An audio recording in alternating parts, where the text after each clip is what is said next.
Y luego la subo. Bueno, buenas tardes, muchachos.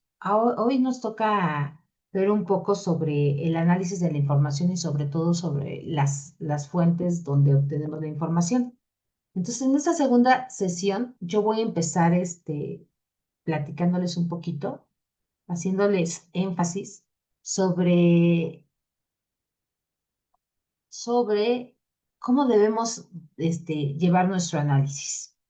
Para, para resolver o más bien analizar un problema de salud, es bien importante primero plantearnos por qué es importante o por qué más bien queremos estudiar ese problema, ¿no? Que nosotros creemos que es un problema. Ajá. Entonces, para esto, nosotros tenemos que fijar nuestro interés primero en una palabra clave, ¿no? Y esas palabras claves son características de la salud pública. Son como puntos muy relevantes a estudiar. Por ejemplo, la incidencia, la prevalencia, la mortalidad, la morbilidad, eh, migración. Son palabras que nos hablan, más bien no son palabras, son conceptos que engloban toda una problemática de salud. Entonces, cuando yo tengo ese interés por estudiar una prevalencia sobre una enfermedad en particular o algo, alguna característica, un concepto de los que les acabo de mencionar, nosotros primero tenemos que justificar ese interés, pero lo vamos a justificar. Siempre eso debe de ser en base a la evidencia que existe. Entonces, como eso nada más me surge a mí como una duda, como un interés, entonces lo que yo tengo que hacer es irme a las fuentes válidas, ajá, como PubMed, INEGI, bueno, en México sería Secretaría de Salud, INEGI, eh, donde se publican la Revista de Salud Pública de México, la del IMSS, fuentes eh, más bien fuentes verídicas, donde yo pueda obtener información que no sea cuestionable. Yo no puedo teclear ahí en Google y decir, ¿por qué es un problema de salud la obesidad? No. Yo tengo que irme siempre a fuentes que sean válidas. Entonces yo hago una búsqueda, si no es sistemática, mínimo una búsqueda. Una búsqueda que me permita acotar si en verdad lo que yo estoy pensando tiene algún sustento. Y sobre todo en los últimos años. Por lo regular siempre si es un problema muy amplio, 10 años, 5 años, dependiendo de lo que nosotros estemos estudiando o vayamos a estudiar. Después de que yo hago esta búsqueda, tengo que justificar por qué es importante. ¿Por qué es importante ahora, en este momento, retomar algo que ya se había estudiado? ¿O porque no hay evidencia también? También es válido estudiar algo que existe poca evidencia, o porque los datos ya son viejos y no tenemos un panorama de lo que está pasando actualmente. También es válido. Entonces, esa búsqueda me va a permitir exactamente eso, justificar por qué lo tengo que estudiar, por qué tengo que abordar esa problemática en salud. Ajá. Entonces, cuando yo tengo ya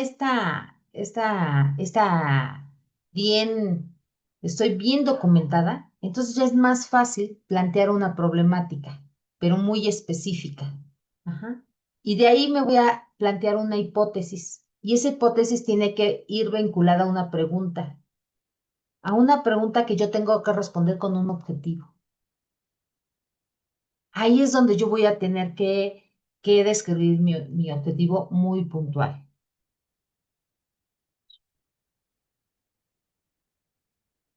Ahora, les puse aquí hilo conductual porque siempre se nos olvida, y es muy frecuente esto que pase, que nosotros empezamos con un objetivo y como empezamos sobre todo a analizar, encontramos cosas interesantes que no teníamos pensado y nos vamos por otro lado.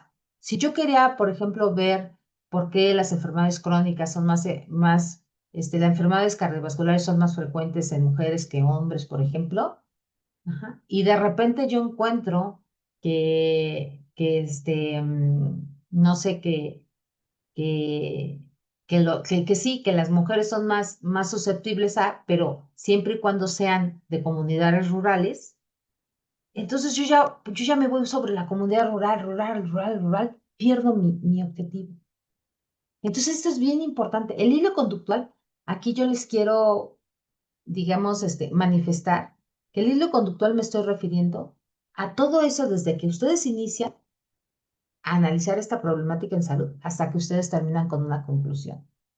No lo deben de perder de vista, porque ese hilo conductual está ligado desde el título.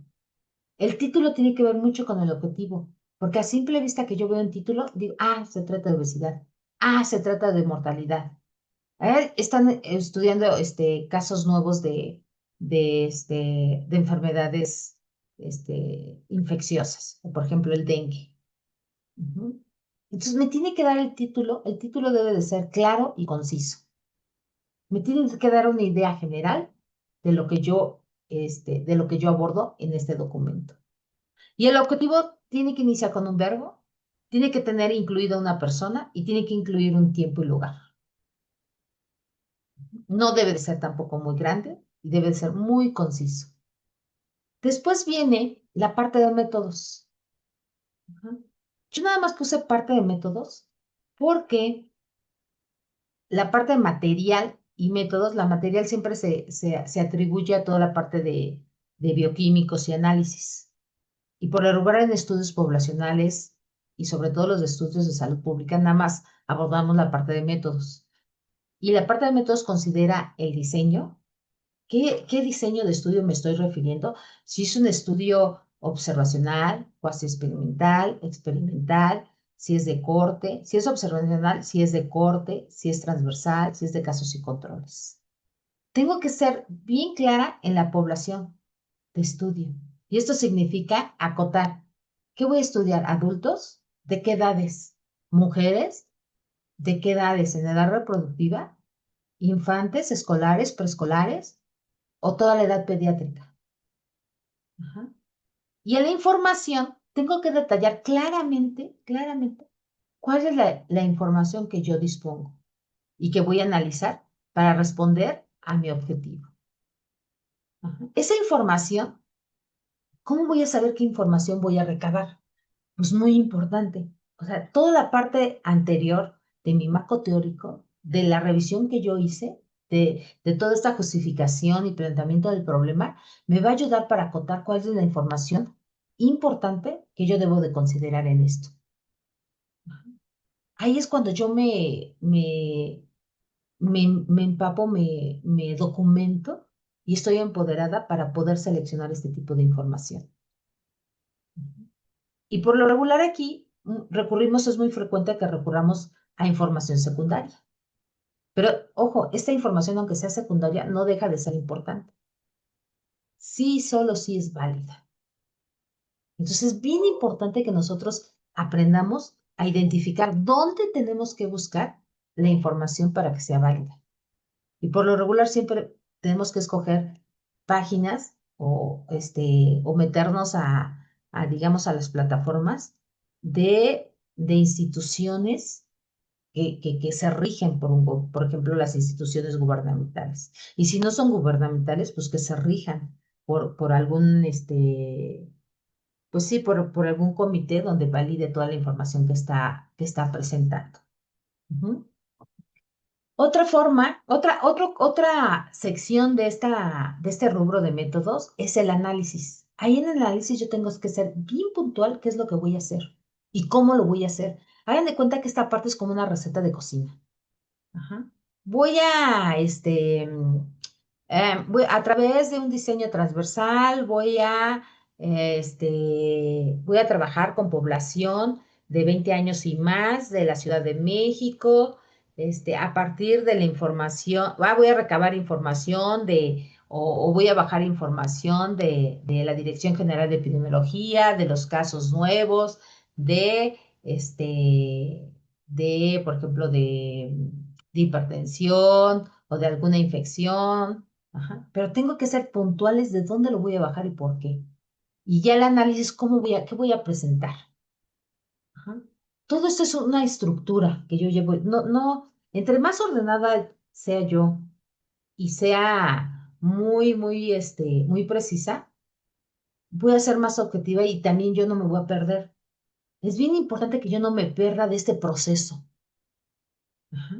Después que ya tengo bien claro lo que voy a hacer, ojo muchachos, esta parte de métodos, al final la puedo volver a revisar y a lo mejor lo que yo pensé que iba a hacer, ya no lo pude hacer. ¿Por qué? Porque no tuve acceso a esa información que yo pensé que iba a tener. Y es muy común porque muchas veces pienso, voy a conseguir los datos de mortalidad. Chin, no vienen desagregados.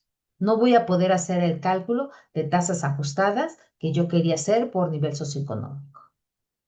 Bueno, ¿a qué nivel vienen para poder accesar a ellas y poder hacer el análisis que yo quiero hacer o que necesito para resolver esta problemática o dar respuesta a esta problemática de salud? Después de este proceso, sigue la presentación de resultados. Y la presentación de resultados siempre se divide en dos grandes partes. La parte descriptiva, que ahí voy a describir tal y cual son mis datos, no más. Yo no puedo utilizar palabras de que a lo mejor, posiblemente, esto se debió porque el COVID, estábamos en época de COVID y porque había mucha mortalidad en personas adultas mayores y que porque la mayoría posiblemente estaban obesas. No, no puedo hacer nada de suposiciones, nada. Solamente tengo que enfocarme a describir tal y cual a partir de qué, de estadísticos descriptivos y apoyarme de la parte numérica y gráfica. Ya si hago algo analítico que considera la parte inferencial, lo puedo hacer. Ajá, sí lo puedo hacer. Y sobre todo si más allá de la parte inferencial de una prueba de hipótesis, quiero hacer modelaje, pronósticos también, lo puedo hacer. Pero tengo que ser precisa de cómo voy analizando mis datos y cómo los voy describiendo. Y esta parte de discusión que no siempre se llama discusión en los informes, que de una forma u otra comparo a las poblaciones de lo que hay en la literatura o de lo que ha pasado, de lo que se ha informado y de lo que mis datos me están resultando. ¿Qué me están diciendo mis datos? ¿Qué encontré? Y la conclusión, no, como muchachos. Aquí en la discusión discuto los hallazgos, discuto lo que más resaltó de todo lo que hice. Pero aquí en la parte de conclusión, yo no tengo que concluir en algo que me llamó a mí la atención. No, tengo que concluir en términos del objetivo. Tengo que responder ese objetivo que me planteé al inicio. Entonces, mi conclusión, siempre cuando hago una conclusión, me tengo que regresar al objetivo para ver si lo estoy respondiendo. ¿Sí? Y eso es muy común que nos perdamos porque encontramos cosas interesantes y concluyamos sobre hallazgos y no respondamos a nuestro objetivo inicial. ¿Sí? Entonces, a esto le llamamos hilo conductual y quise ponérselos y enfatizárselos porque es muy frecuente que nos perdamos. Y a partir de estas conclusiones, ya hacemos recomendaciones dirigidas a salud pública. Ajá. Y de ahí ya pueden resultar un sinfín de cosas, programas, ajá, pueden ser programas, acciones, y también estos resultados los pueden utilizar los tomadores de decisión.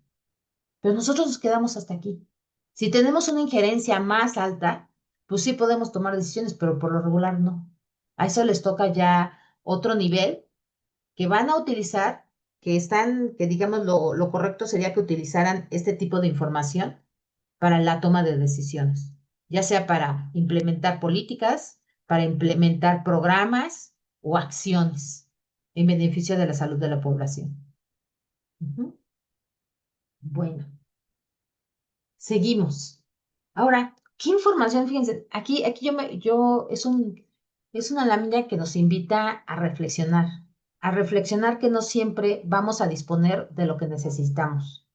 Ajá. Entonces, nosotros tenemos algo como, así como lo ideal, ajá, que es la información que yo necesito y que puedo listar de acuerdo a todo lo que yo leí, yo busqué y que me dicen, por ejemplo, si yo voy a estudiar el problema de la obesidad en población marginada, entonces yo digo, bueno, la información que yo necesito es cuántas localidades se están considerados como marginales y por qué, cuál es el concepto que están utilizando. Ajá. ¿Cuánta población hay?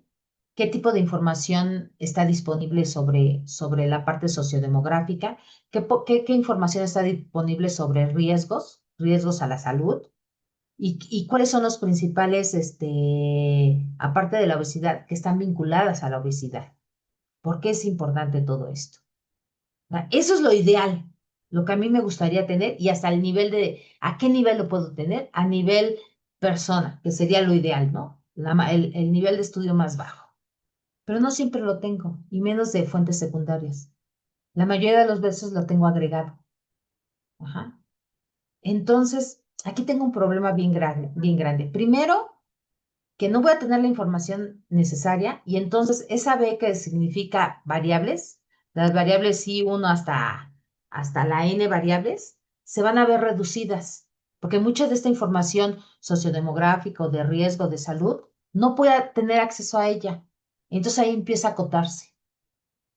Y otra es de que la población que a lo mejor que yo pienso que es la más vulnerable y sobre todo cuando se interesa esta parte de vulnerabilidad, luego esta población vulnerable es difícil de tener acceso a su información. Entonces se me reduce el tamaño del área. Ajá. Entonces, ¿qué me queda? Pues trabajar con la información disponible. Y más cuando no tengo un proyecto que sea dirigido. ¿A qué me refiero con dirigido? O sea, que no sea un proyecto que hicimos desde el inicio, que lo creamos para este objetivo en particular. Todavía es más difícil porque cuando nosotros generamos un proyecto, pues nosotros tratamos, y aún así, se van y se olvidan cosas, pero tratamos de meter la información más relevante. ¿Por qué? Porque con esa información tenemos que dar respuesta a nuestro objetivo que nos estamos planteando. Entonces, esta es la primera, pienso yo que es el primer obstáculo que nos encontramos al momento de que vamos a analizar una problemática de salud. La información. No siempre la información que yo necesito y al nivel de desagregación está disponible. Y además, otra cosa, no siempre también la información está en un mismo sitio. Tengo que estar buscando en diferentes sitios, para acceder, pero digamos, nosotros que estamos inmersos en el área de salud, pues ya hay, digamos, ciertos sitios que ya reconocemos. Por ejemplo, si yo quiero vincular las enfermedades respiratorias o crónicas que últimamente se han dado o se han reportado con el riesgo de exposición ambiental, ajá, pues ¿dónde tengo que ir? Pues yo ya sé que esa información va a estar limitada porque la parte de exposición, no todas las localidades tienen monitoreo atmosférico, solamente las grandes ciudades, ahí está una limitante. Solamente las grandes limitantes tienen, se evalúa o se mide la contaminación diario de esas ciudades. Otra cosa, lo quiero vincular con los problemas de salud. No en todos, digamos, si yo ya me adentro al Valle de México, hay regiones que quedan muy lejos de este monitoreo ambiental. Entonces su estimación va a ser precaria o va a ser mala, ¿no? Por decirlo. ¿Sí? En cuanto a salud, la Dirección General de Epidemiología emite boletines donde digamos, él informa cuáles son la morbilidad y la mortalidad más frecuente con las 10 principales causas, ¿no? De morbilidad, de mortalidad y este tipo de documentos. Sin embargo, muchas veces la información desagregada es limitante. Y también a las instituciones como el IMSS, el ISSSTE, no ponen, si bien están obligados a reportar cierta información, la hacen de forma como estadísticos, ¿no? El promedio, la prevalencia, la incidencia de casos, ¿no? Donde ya, digamos, pasan, después de estas instancias, donde podemos obtener información un poco, más fina, diría yo, y tiene la ventaja de tener, ya contar con la validez, es INEGI. INEGI nos presenta un así como menú de información sociodemográfica, económica, de migración, geográfica, demográfica, y hasta de salud, con la mortalidad y morbilidad. Ajá. Y hasta la fecha, la parte de la mortalidad es muy fina. porque tiene una plataforma que me permite desagregar por sexo, por edad, por enfermedad de acuerdo al CIE. Ajá, ¿qué más? Ah, por estado civil, por derecho a biencia, por tamaño de localidad urbano-rural. Entonces, por eso digo que es muy fina. Pero no todos los indicadores los puedo bajar de esa manera. Entonces, ahí está otra limitante. Ujú.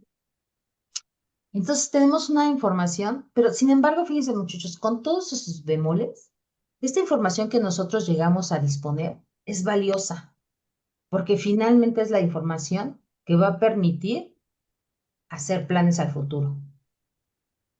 Planes que van enfocados directamente a la salud, a la mejora de la población, con acciones, con programas, ¿no? Y también para que la utilicen los tomadores de decisión sin ningún temor, ¿no? Bueno, me voy a entrar un poco, ya dejando esta parte de métodos. Ajá, yo no sé si tiene alguien alguna pregunta, algún comentario sobre esta primera parte que estamos presentando, ¿no? Y que sí me gustaría que consideraran en su documento que les están solicitando. Ajá. Por eso, sí, Julio, adelante. Eh, Dado que somos unos primerizos, bueno, así me considero, no No, no, no, sabemos no, adelante. todos, ¿cuál sería el diseño de estudios en este tipo de investigación, digamos, más fáciles de hacer? El En, ter- transversal. en términos Mira, de no vamos a poder, hacer estudios, Julio. No vamos a, o sea, ahorita, así como estamos hablando, es bien importante, muchachos. Me voy a regresar un poquito aquí en la parte de métodos. Dicen, aquí hay dos vertientes bien grandes. ¿Dónde está mi apuntador? Aquí, en esta parte del diseño, aquí hay dos vertientes bien grandes. Estudios que son dirigidos, y los dirigidos yo los hago, propongo el diseño que de acuerdo a lo que dispongo económicamente y al tipo de población que quiero adentrarme, ajá, pero yo lo voy a crear. Entonces son estudios dirigidos, porque yo los voy a formular desde el inicio, desde el protocolo, ¿no? Y lo voy a desarrollar todo. O sea, el protocolo es mi plan de trabajo. Ajá. Y hay otros estudios que son los mixtos, que realmente, los ecológicos, perdón, que esos provienen de información secundaria. Un ejemplo de un estudio ecológico sería, por ejemplo, quiero ver qué tanto se correlaciona, porque no puedo también inferir tanto. Quiero ver qué tanto se correlaciona los días, por ejemplo, que rebasa la norma y ahora que ha habido muchas contingencias ambientales, ¿no? ¿Qué tanto afecta? ¿Sí? Porque este problema lo tenemos ya por años, entonces ya es una exposición crónica, los que vivimos en las grandes ciudades como la Ciudad de México. ¿Qué tanto afecta esta exposición a contaminaciones, sobre todo por ozono y por partículas, PM2.5? ¿Qué tanto afecta a la salud respiratoria y ahora en día a la salud cardiovascular? Porque ya hay documentos que nos señalan que ya hay una afectación, de hecho, causal en cáncer de pulmón y también en alteraciones en la hipertensión y en la diabetes. Ya hay una alteración a nivel metabólico por exposición crónica de contaminación atmosférica. Entonces nosotros podemos vincular porque hay, digamos, secretarías del medio ambiente donde está anidado el monitoreo atmosférico y hay monitoreo cada hora y donde nosotros podemos generar indicadores de exposición como la exposición a 24 horas, un promedio de 24 horas de PM2.5 o indicadores más crónicos como un anual, un semestral. Y esto sería bonito porque a lo largo del tiempo, 10, 12 años, vemos cómo ha estado, como que lo analizamos de forma grupal, ¿no? Cómo en promedio se expone los habitantes de la Ciudad de México y qué tanto incidencia o prevalencia del padecimiento que quieras estudiar. Entonces, este es un estudio que realmente es un diseño ecológico que me va a permitir correlación entre la contaminación y las enfermedades que se presentan con más frecuencia, pero hasta ahí tiene sus limitantes. En cambio, si yo hago un estudio dirigido como un estudio de corte, Entonces sí, todos van a estar expuestos. De hecho, ahí tengo la ventaja que hay regiones de la Ciudad de México donde están menos contaminadas que otras. Entonces tengo esa variabilidad, ¿no? Unas pocas, otras regular, otras muchas. Y por otro lado, voy a seguir a las personas sanas para ver cuántos de la Ciudad de México que viven y que ya tienen, por ejemplo, un criterio de inclusión podría ser que tengan 10 años viviendo en la Ciudad de México para asignar ese, para atribuirle que cierta niveles de concentración que están expuestos y seguirlos para ver cuántos desarrollan la enfermedad, ¿no? Fíjate, son dos escenarios bien diferentes. Entonces, aquí, ojo, muchachos, hay estudios que son dirigidos y que los voy a formular con un objetivo muy particular para ese, y hay estudios que de una forma u otra yo tengo que disponer de información. Por ejemplo, es válido que tú quieras saber ahorita cómo es si la prevalencia de obesidad que se dice que es en niños que ocupamos el primer lugar a nivel mundial, si eso ocurre en comunidades como las rurales, si la misma prevalencia de comunidades rurales este, prevalece, vaya la redundancia, en comunidades urbanas. Ajá. Entonces yo quiero ver eso. Entonces, ¿qué fuente de datos me podría ayudar a analizar esa o a obtener esa información? Ajá. Entonces yo hago todo lo que hicimos acá. Justifico por qué es importante. Ajá. Y esto puedo justificarlo porque es un problema que México ya está dentro, ocupa el primer lugar a nivel mundial sobre obesidad infantil. Hago más búsqueda para empaparme del tema, justifico por qué es importante, porque prevenir enfermedades crónicas, o sea, la primera puerta que tocan con las enfermedades crónicas es la obesidad, después las dislipidemias y se complica con otras enfermedades como la presencia de diabetes, ¿no? Entonces, tener esas enfermedades a temprana edad, ¿qué pasa? Pues se desencadenan muchos problemas, ¿no? Que se podrían evitar. Entonces, aquí ya me justifico. Especifico bien la problemática y puedo decir, la problemática es que la mayoría de las escuelas que yo visité, tanto en la área rural como urbana, hay una prevalencia alta, de niños con sobrepeso y obesidad.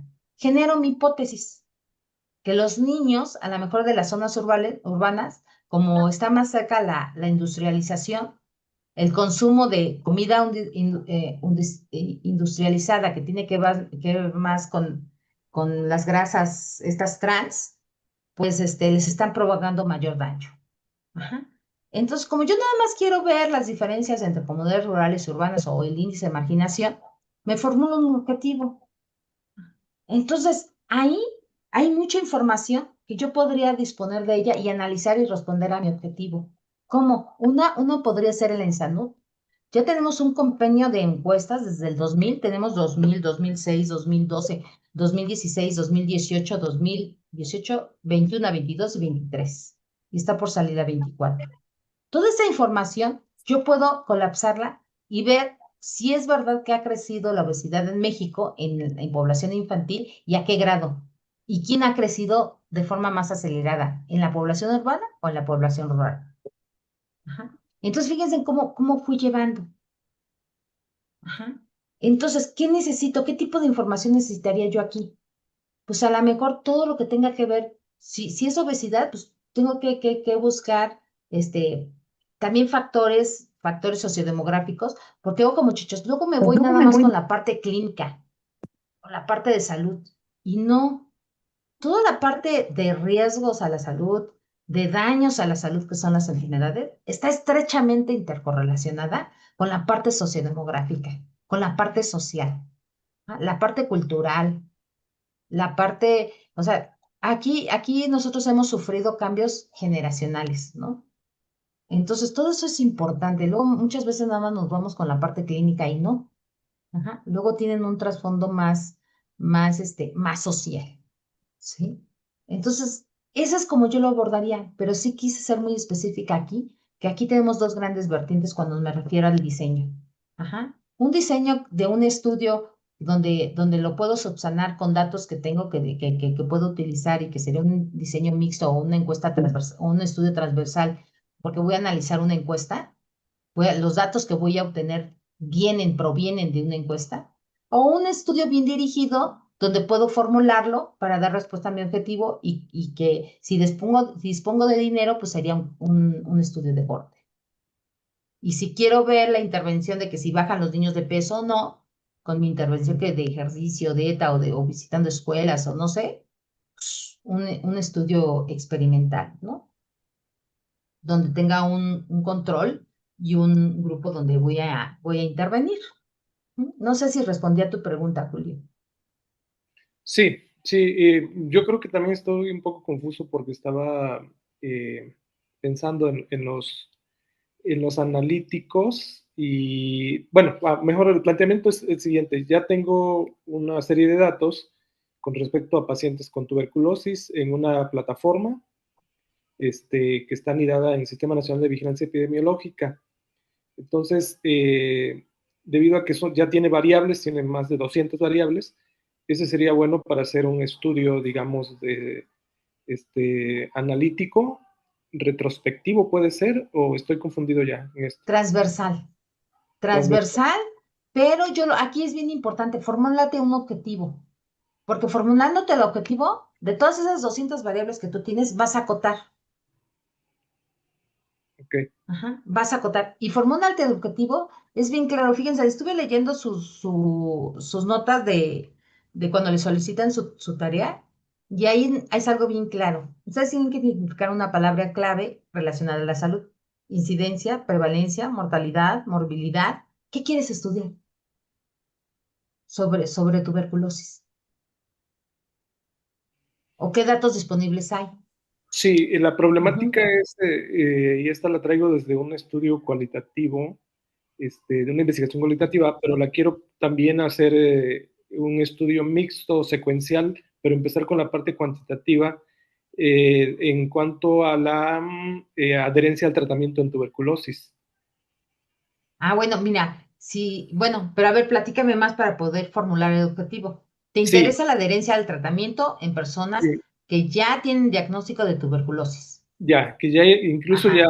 ya fueron sometidos a tratamiento. Tengo cortes cerradas ya de 2010 a la fecha, que son, y en específico son pacientes en tratamiento con tuberculosis resistente. Entonces, hay un 25% de pérdidas en el seguimiento o de abandonos de esos tratamientos. Entonces, es una gran problemática porque es una cuarta parte de esos pacientes que ingresan a tratamiento y es una gran pérdida en términos de dinero y pues per se de la economía de la salud, ¿no?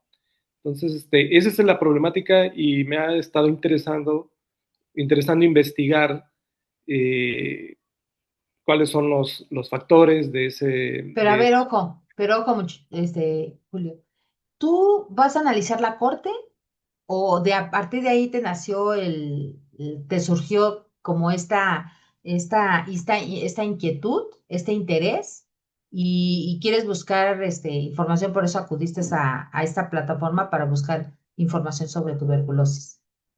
Sí, una es analizar esas cortes que ya están cerradas. Ya tengo ese dato, ya hay una clasificación final de curación, de fracaso, de fallecidos y de abandonos. Entonces, Ajá. es Mira, yo creo que la mejor sería analizar esa corte, pero es corte. O sea, aunque esté cerrada, sigue siendo corte, ¿no? okay, Porque tienes información de todos los momentos. Ajá. Entonces, ver ahí específicamente por qué abandonaron.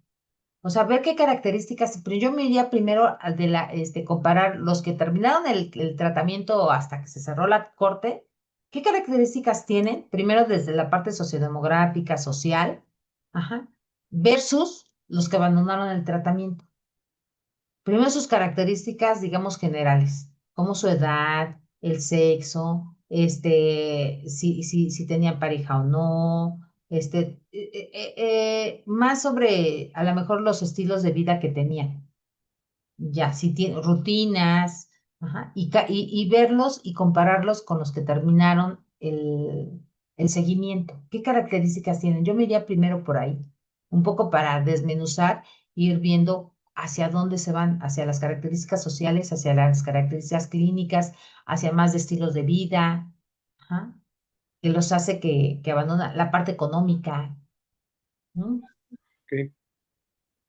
Y compáralos, todos los que se abandonaron, los que Abandonaron el estudio porque tienen las características basales y me imagino que algunas sociales y de estilos de vida. Compáralas versus las que lo terminaron. Sí, asociación a comorbilidades, diabetes, VIH, Ujú. Sí, desnutrición. y también a lo mejor si tenían complicaciones o otras comorbilidades presentes, pues si esto se agravó, difícilmente siguieron, pues a lo mejor porque se pusieron peor o algo así. Ok, Ujú. Bueno, entonces muchachos, a ver qué más. Aquí tengo, ya que me paré, voy a ver la de, ¿podemos grabar la sesión? Sí, ya. Y muchas gracias. Ya está agregado ya. Bueno, entonces ya que tenemos esto, muchachos, que tenemos ahora no se les olvide lo del hilo conductual. También esta parte de información necesaria, información disponible, hacemos un merge y nos quedamos solamente con lo que tenemos, pero aún así no pierde la importancia nuestro estudio. Ajá. Y lo primero ya cuando estamos adentrados en cómo voy a hacer mi análisis, lo primero que debo de hacer es una tablita como esta. Esta la ayuda, pero me va a permitir, muchachos, es mucho trabajo, pero me va a permitir conocer mejor mi información. Porque muchas veces tengo años y años no es no es años de escolaridad o edad, que yo luego se me vienen como una variable que toma datos continuos, y no lo es, porque a lo mejor está dividida en estratos, y entonces ya no la puedo reportar como un promedio. Entonces ya tengo que pensar en otra alternativa como presentarla de forma numérica o de forma gráfica. Ajá, entonces, esto créanme que es de gran ayuda, ajá, cuando estoy conociendo mi información. Y además, desde aquí, yo me voy imaginando cómo presentar mi información. Ajá, el sexo, tengo hombres y mujeres, qué valor es para hombres, le asigna la base de datos, el uno, el 2, el cero, qué valor le asignan a la mujer, años de escolaridad, si toma datos, si es una variable cuantitativa o cualitativa, ajá. O sea, si me están clasificando años de escolaridad como básica, media superior o superior, o nada más me están diciendo número de años que fue a la escuela. La edad igual. Si tengo el número, aquí no es edad, es el número de horas de sueño, ajá, o es la edad en años, ¿qué es? ¿Sí? O es por estratos, jóvenes, adultos o adultos mayores. Ahora, la segunda, cuando yo tengo bien claro cuáles son variables cualitativas, cuáles son las variables cuantitativas, entonces me hago una pregunta, su escala de medición. ¿No? Los datos con escala de medición ordinal y nominal van a tener un trato muy específico para representarlos de forma numérica o para representarlos de forma gráfica. Si son este tipo de datos, los identifico con escala ordinal o nominal. Entonces son estratos, son clases. Mis datos están clasificados. Entonces la forma de presentarlos correctamente numérica es a través de las frecuencias absolutas y relativas en una tabla. Una tabla muy simple, muy concisa, y es bien importante que yo le ponga los encabezados para que mi tabla hable por sí sola. Ahorita le puse n igual a 309. Entonces quiere decir que tengo el número de observaciones corresponde a la frecuencia absoluta y la relativa al porcentaje. Y es bien importante, yo le estoy poniendo aquí 100% porque entonces yo ya estoy viendo el perfil. Es bien importante saber para poder interpretarlo cómo tengo el porcentaje por renglón o por columna. En este caso me estoy refiriendo que tengo el perfil por columna. El 100% de la población la estoy clasificando en normopeso, sobrepeso y obesidad. ¿No? Para interpretar es bien importante saber dónde está el 100%. Ahora, tengo para este tipo de variables, pues yo diría que tengo limitación porque nada más de manera gráfica la puedo representar de dos maneras, como pastel o como barras. Pero dentro de las barras tengo una infinidad de variantes, ¿no?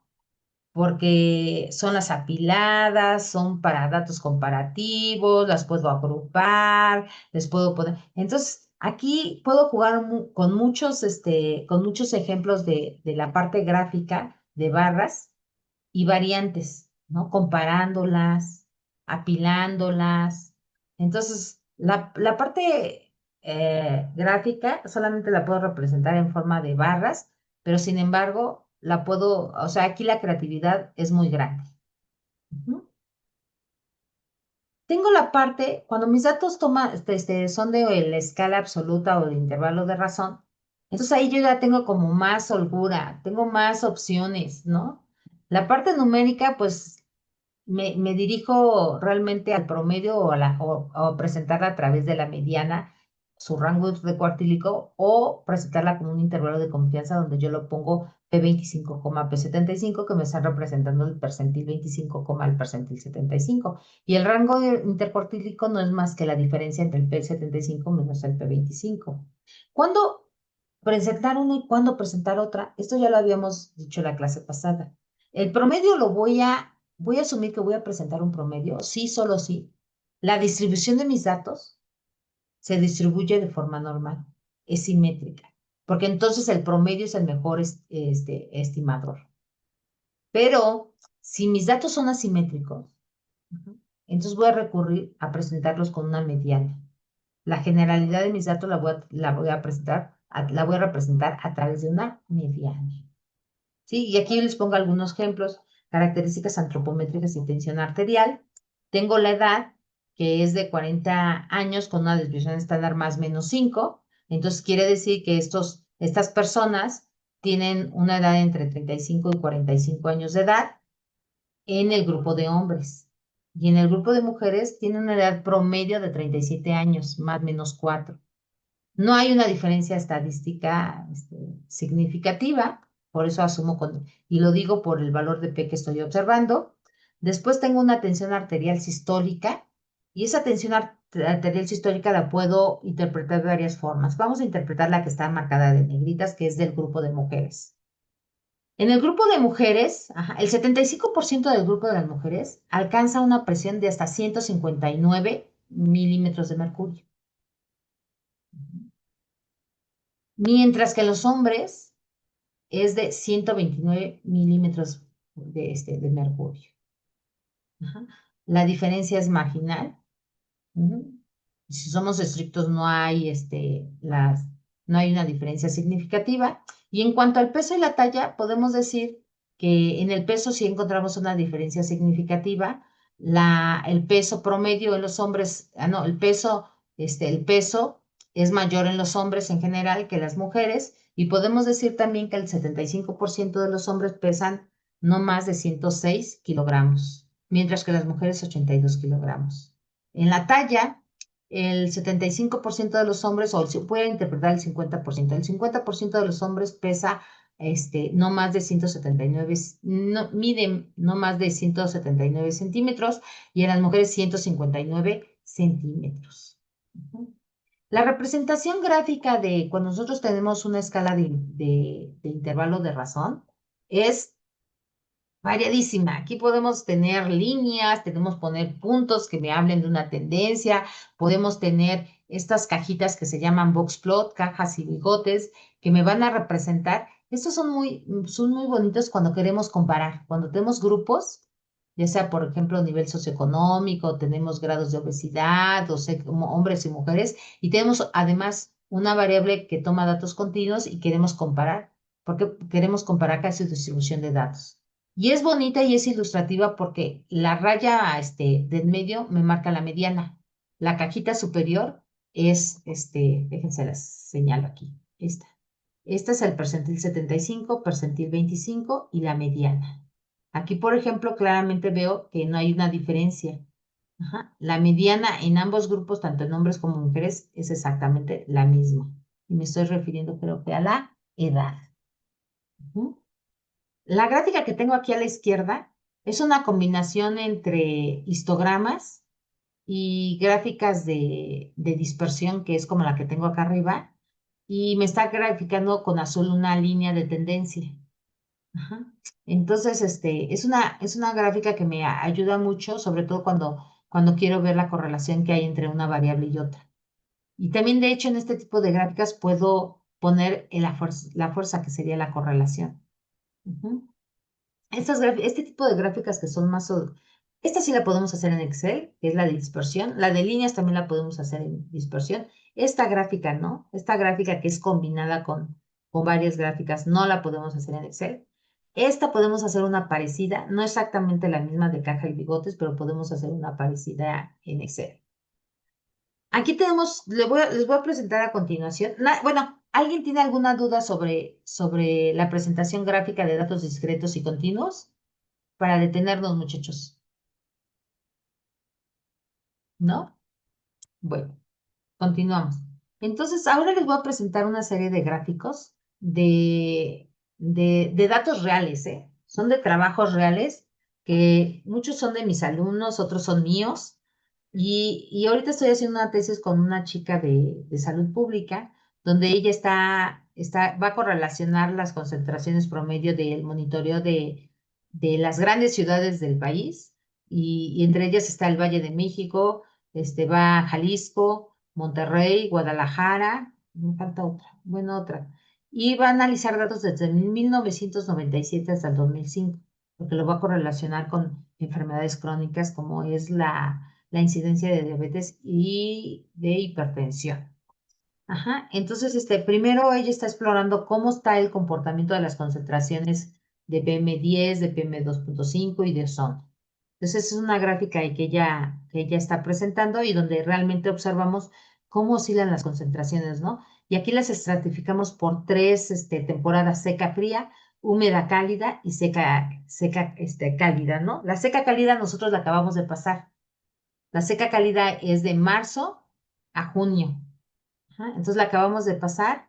La húmeda cálida empieza en julio y termina en octubre, y es donde la contaminación, las concentraciones son menores que en la seca fría, que es noviembre, diciembre, enero y febrero. Que son estas es en invierno, que nosotros llamaríamos invierno. Este es verano, y esta sería como primavera. Este también corresponde a otro trabajo de una corte de maestras, donde les preguntaban la percepción. La percepción, ¿usted cómo se percibe? Es la percepción a diferentes edades. Acá abajo está, ay, no, ya, no alcancé. Este, percibe, son momentos diferentes. Le preguntan en la preeclampsia, actual, o sea, en diferentes momentos. Y vamos comparando cómo se percibía y cómo se percibe ahora. Ajá. Es una gráfica, esta sí está hecha en Excel. Ajá.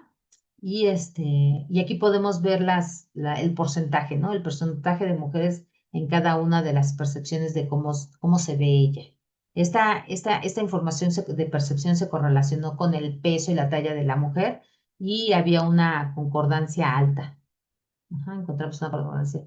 Este es sobre un artículo que les presenté la clase pasada sobre sintomatología respiratoria y efectos de contaminación.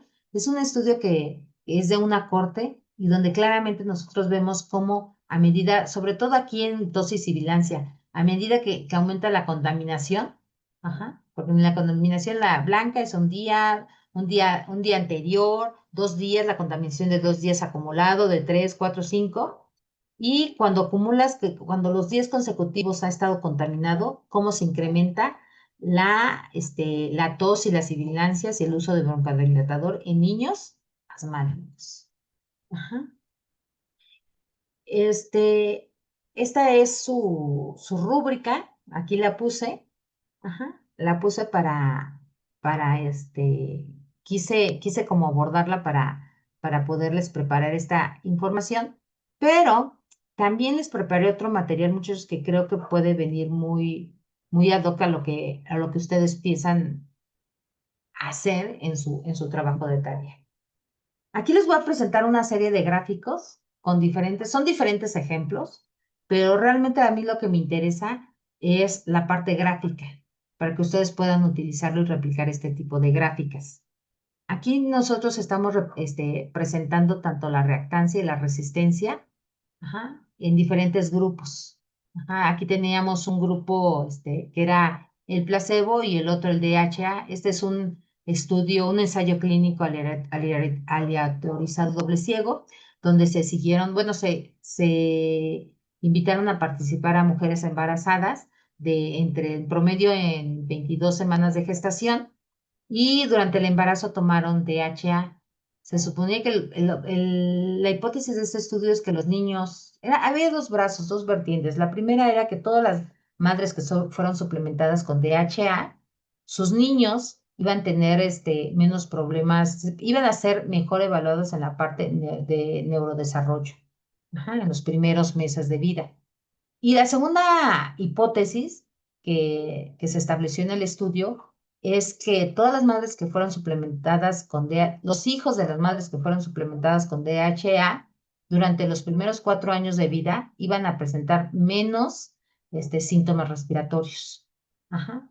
Entonces, por eso mismo, como nosotros, una forma de evaluar su función pulmonar es en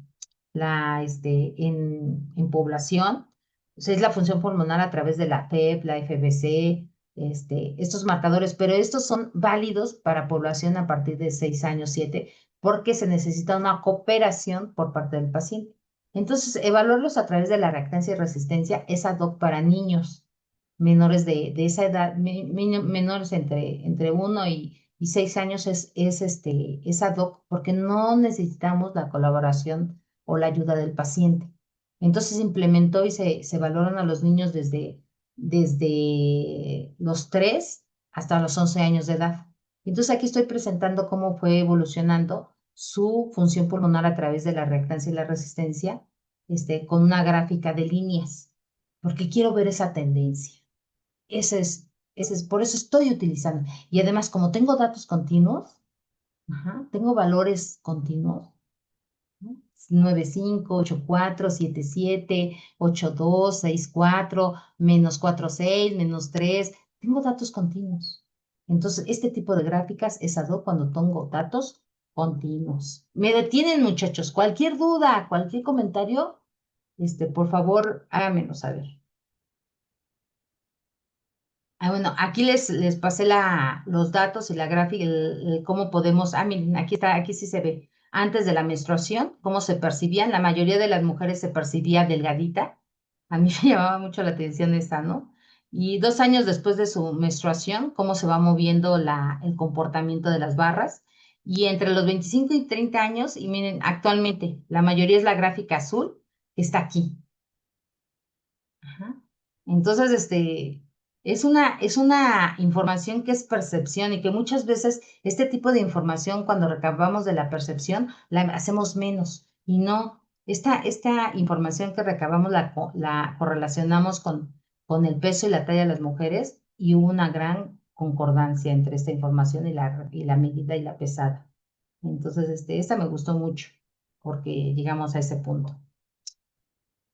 También aquí es otra gráfica que utilicé para un estudio donde era un artículo sobre cáncer de pulmón. Son muertes por cáncer de pulmón con y sin derechohabiencia.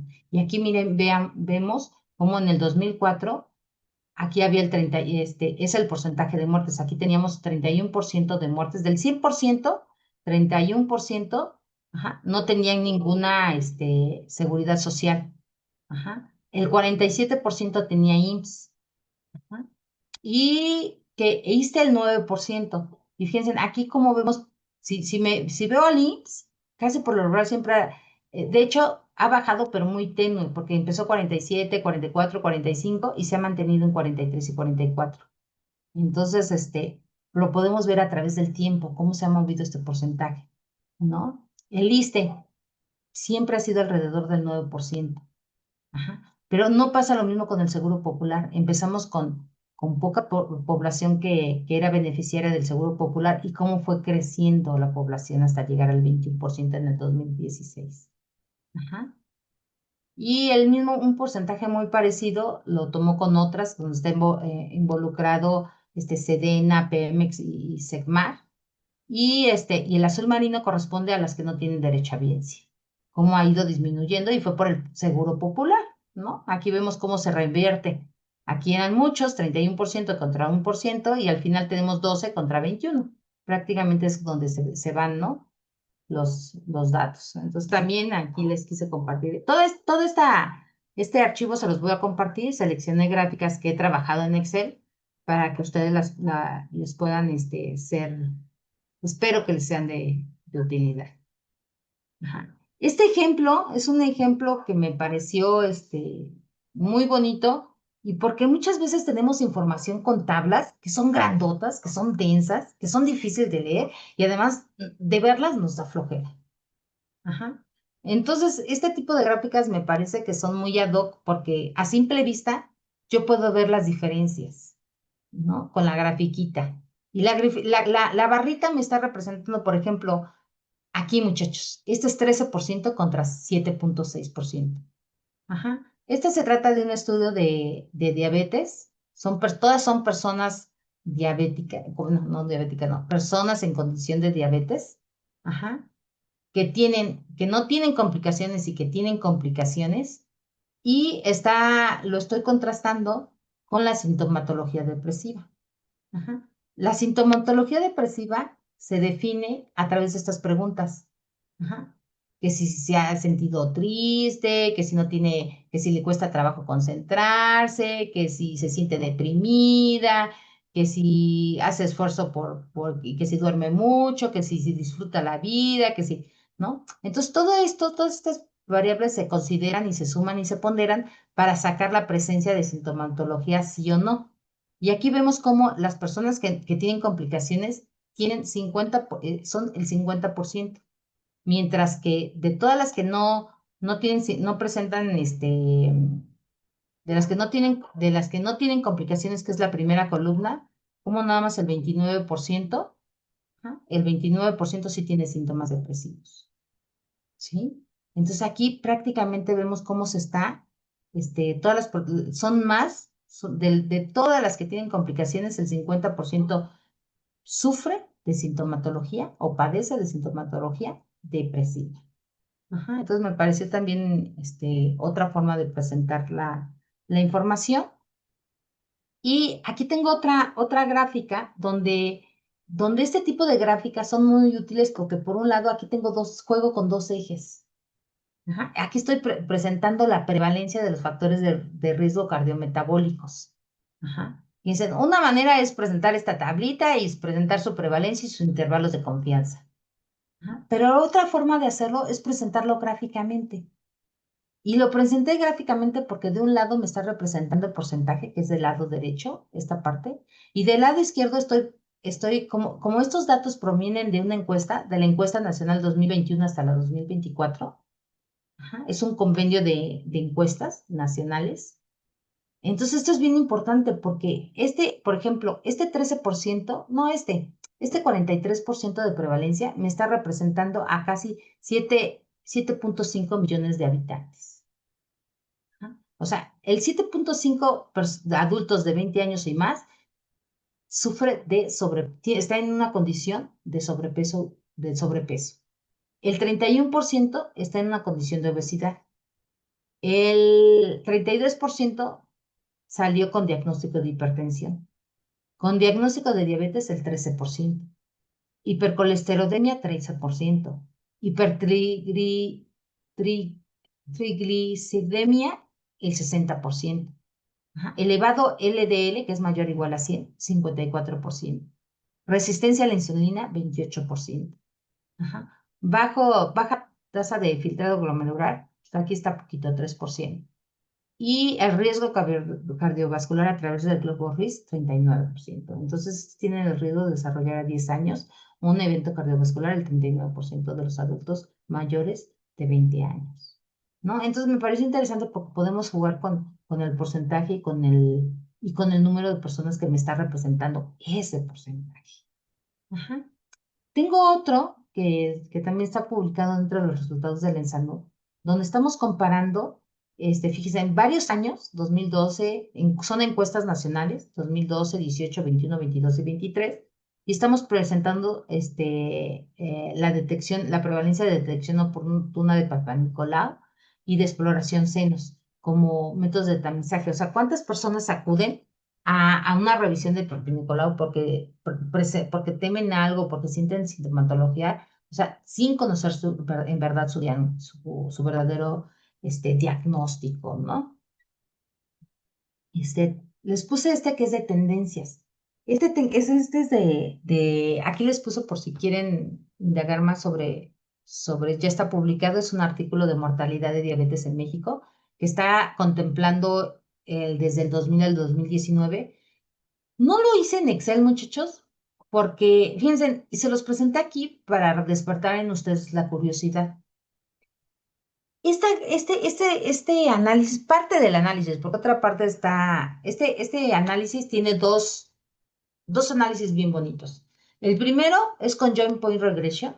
Es un software que es libre, que está en este Instituto Nacional del Cáncer de Estados Unidos. O sea, ustedes no ponen ahí en el Google Joint Point Regression, se les va a poner la página del Instituto Nacional de Estados Unidos de Cáncer. Adentro, nada más llenan un formulario, y les da acceso a bajar el software. Pero lejos de hacerles la gráfica, porque pues estas gráficas las pueden hacer en Excel, ¿qué es lo más rico de este software? Le saca el porcentaje de cambio. O sea, hagan de cuenta, aquí lo voy a interpretar. Fíjense, aquí voy a interpretar bueno, el cuadrado que fue en mujeres. Ajá. Y que miren, el cuadrado es de la forma clarita y está por arriba de los hombres, que son los triángulos. Ajá. Entonces, del 2000 al 2005 hubo ajá,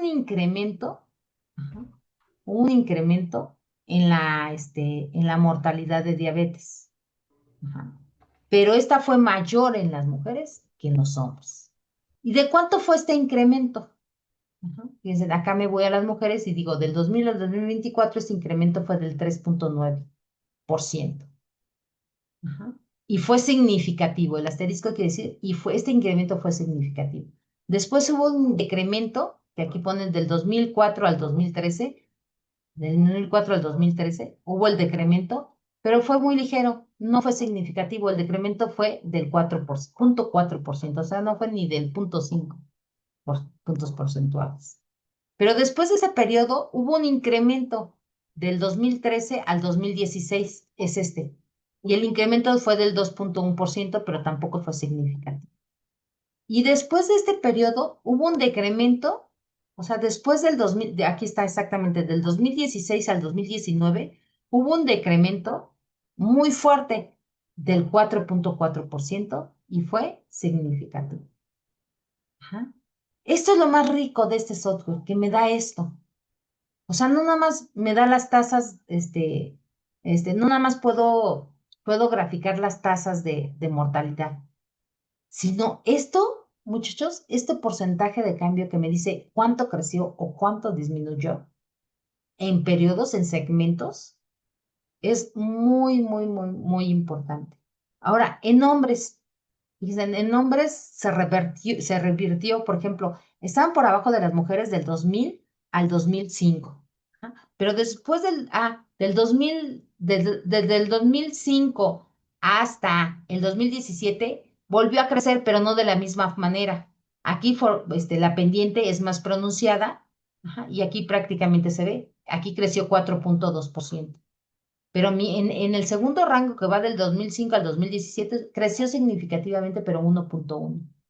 Ajá. Después bajó en 4,4, pero este no fue significativo. ¿Mm? O sea, esta es una imagen, pero yo los invito a que visiten Joint. Es el Joint Point Regression. Ah, pues aquí lo tengo. La segunda parte de este análisis es un análisis de edad periodo corte, es un análisis más complicado, pero este primero fácilmente lo pueden hacer ustedes y es muy ilustrativo y valioso por los datos por los resultados que a mí me da. ¿Ah? Y que son fáciles de interpretar, son valiosos, ¿no? Este, ¿Qué más tenemos? Tenemos otro gráfico que se parece mucho. Fíjense, yo tenía esta información, tenía información sobre el número de factores de riesgo. Ajá. Creo que eran, no me acuerdo si eran cardiometabólicos o cardiovasculares. Pero aquí yo quería contabilizar, aquí el 3 se refiere a 3 y más. Ajá. Y y yo quería de una forma u otra representar el número de factores de riesgo que había en los hombres y contrastarlos con las mujeres. Y una forma de hacerlo, no, pero también pensando en que la comunidad rural, pues si habían crecido eran igual que la población urbana. Entonces, aquí estoy graficando el porcentaje de personas que según el número de factores de riesgo, estratificado por el sexo, hombres y mujeres. Y esta gráfica es muy parecido a la pirámide poblacional. Ajá, también por eso la dejo por si ustedes en lugar de presentar ese porcentaje quieren presentar la población, ajá, de diferentes, en lugar de tener aquí número de factores de riesgo, los grupos de edad, tanto para hombres como mujeres, pues se les va a cerrar y se les va a ver más bonita. Ujú. Bueno, tengo otra gráfica, ajá, que está, digamos, este es el resultado de un modelo, pero se pueden utilizar para otro tipo de cosas, por ejemplo, para promedios con su intervalo de confianza o para medianas con su rango intercuartílico. Ajá. Entonces se los puse aquí, sobre todo cuando estoy comparando también diferentes grupos que les pueden servir. Ese es el material que yo les preparé, muchachos, para su tarea, pero no sé si alguno de ustedes ya entramos, digamos, en cuestiones más específicas de ustedes en cuanto a dudas, alguna cosa que me quieran comentar de su tarea y que yo les pueda ayudar, retroalimentar. Adelante, muchachos. Yo creo que, no sé si me fui muy rápido, ajá, pero Profesora, tenía mi presentación para 2 horas y fue hora y media. Encontré esto en internet. Y dedicamos, digamos, el tiempo restante, si ustedes lo desean, en esta retroalimentación que podemos hacer. una pregunta, doctora. En un trabajo siempre debe de ir una gráfica y una tabla o No, puede ir. no, no, no, no. ¿Cómo? Es muy buena pregunta, Julio. La información, por lo regular, siempre se resume en tablas, pero las tablas tienen una característica muy particular. Las tablas tienen que ser lo menos pesada que puedan ser. O sea, tienen que ser claras, no tienen que ser densas, porque si no da flojera, ¿no? Y la parte gráfica, siempre, sí, siempre es como, digamos, este es mi as, ¿no? Con esta voy a llamar la atención. Siempre lo voy a dedicar para el resultado más importante. Ajá. Y también es una forma, si por ejemplo yo tengo muchos resultados o por sección, tengo un documento, depende mucho del documento también, ¿eh? Por ejemplo, si tengo un documento ahorita que estoy pensando, por ejemplo, en el informe de la INSANUT, donde tenemos muchas secciones, pues vas a encontrar muchas gráficas, pero también tablas. Cuando hay mucha información, pues la resumes en una tabla y tratas de poner los resultados más relevantes. Pero la gráfica te ayuda para dos cosas, para presentar datos relevantes y si tienes una tabla muy pesada, ajá, pues puede ser más ilustrativa una gráfica porque de una forma u otra llama tu atención y te dice, este está más arriba por aquí, por ejemplo aquí, este está más arriba, estos están acá abajo y este está pegado a una raya que me dice el valor nulo, ¿no? O el promedio, o rebasan la media, o rebasan no sé qué. Entonces ya me da más idea, ya no me fijo en el valor puntual, pero sí en la idea de que es mayor que o menor que o se acerca a la media. Ajá. Entonces, cuando tengo muchos valores, una gráfica sí puede ser muy, muy ad hoc. Cuando estoy limitada en el número de cuadros y gráficas, yo la recomendación que les doy es la gráfica es para los resultados relevantes. Ajá. Son para resultados relevantes. Y en el caso específico de su tarea, yo pondría una gráfica con resultados relevantes y lo demás en tablas. Ujú. ¿Qué más, Maestra, Julio? Sí, la Javier, tarea uno está ligada con la tarea 2. Ajá, es el con la mismo tarea tema. 2. Yo vi que tienen para el domingo nada más una tarea.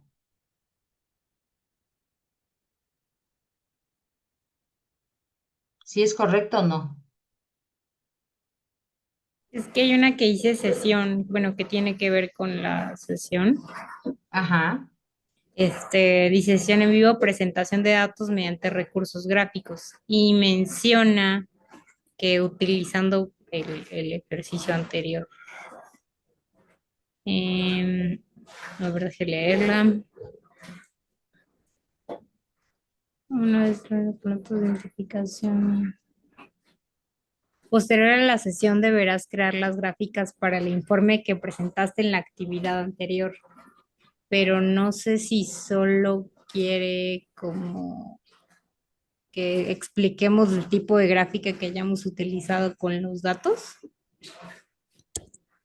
o las gráficas que vimos en la sesión. A ver, vamos a verla. Voy a parar de grabar para porque si no se va a hacer el documento muy pesado y entramos a detalles, ¿no? Pausar, parar.